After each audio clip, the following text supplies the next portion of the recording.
د غټې سینو والا سره څنګه سیکس وشي او څنګه د غټې سینو والا خلاصه کړو او خوشحاله یې کړو.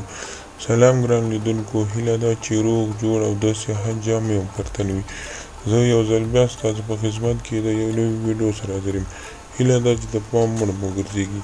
تر هر څه دمخه باید یادونه وکړم که زموږ چینل مو نه وي سبسکرایب کړی نو زموږ چینل سبسکرایب کړئ، په خوا کې ورسره د ګمري نشان ووهئ.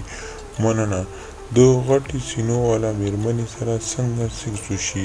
آیا د وړو سینو او د غټې سینو والا میرمنې سره فرق لري او که نه؟ کومې میرمنې ډېر ژر خلاصیږي؟ لکه څنګه چې به تاسو لیدلي هم وي او تاسو به کتلي هم وي، هغه میرمنې چې سینې یې ډېرې غټې وي، یعنې د حد نه خوا غټې وي، یعنې تاسو به کتلي داسې ډېر زیات وي چې د سینې د حد نه زیاتې غټې وي، نو هغه میرمنې بیا ډېرې ژر نه سړي. د کومو میرمنو چې سینې ډېرې غټې وي نو ډېرې ژر نه انزال کیږي، یعنې باید هغو میرمنو سره کومه طریقه وکړو تر څو ژر یې خلاصې کړو. د دې ویډیو تر پایه راسره اوسئ تر څو په مطلب ښه ځان پوه کړئ. ولې د غټو سینو والا میرمنې ډېرې مستې وي او ډېرې ژر نه خلاصیږي؟ داسې کار به وکړو چې هر وخت تاسو کله سیکس یا کوروالی د غټو سینو والا میرمنې سره کوئ، یعنې هغه خلک به ډېر بختور وي چې د میرمنې سینې ډېرې غټې وي او ډېرې داسې زبردسته وي. دا نو بیا بیخي ډېر بختور انسان به وي چې د میرمنې سینې ډېرې غټې وي.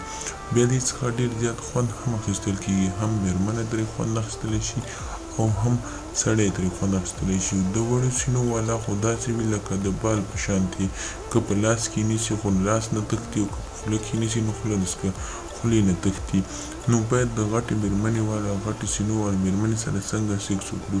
هر کله چې تاسو د خیر کار کوئ نو باید تاسو لومړی د میرمنې سینې وزبېښئ، یعنې د هغې میرمنې سینې چې کومې ډېرې غټې وي، که د وړو سینو والا سره تر 10 دقیقو پورې، نو باید د غټو سینو والا سره تر 20 دقیقو پورې. تر 20 منټه باید د غټې میرمنې سینې اخوا دیخوا وزبېښل شي، یعنې تاو راتاو شي، تر څو په سینو باندې ښه ډېره مستي او خواري وشي، تر څو د میرمنې خواهشات، هغه خواهشات یا هغه جذبات او هغه شهوت رابسیره شي کوم چې د دې په میرمنې ډېر وروسته رابسیره کیږي.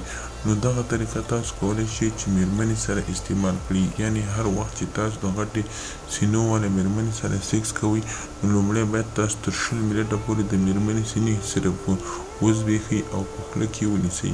دغه طریقه باندې تاسو کولی شئ چې د غټې سینو والا میرمنې سره ډېر ژر کوروالی وکړئ او ډېره ژر یې خلاصه او انزال کړئ. نو هیله کوم ملګرو زموږ د ویډیو څخه غلط مطلب هم وانخلئ، زموږ ویډیو لایک کړئ، شیر کړئ، زموږ چینل هم سبسکرایب کړئ.